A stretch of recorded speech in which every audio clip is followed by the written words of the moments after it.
بل إنه أوجبوا على أنفسهم في الصلاة أن يشيروا الإشارة بالأصبعين هذين على الفخذ الأيمن، وهذه الإشارة عبارة عن اللهم لعن صنمي قريش، يقصدون أبا بكر وعمر رضي الله عنهما.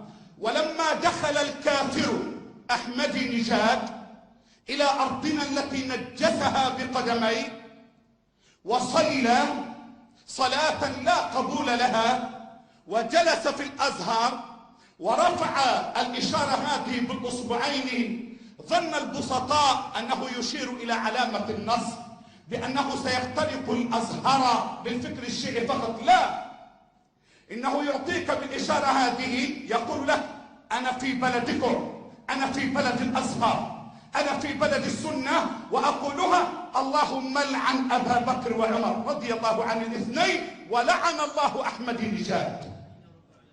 هذه الإشارة التي شربها الجميع وابتلعها الجميع وهم لا يفقهون أو يفقهون. لعنة الله على السياسة التي تجر هذا القرار. أيها الأحبة،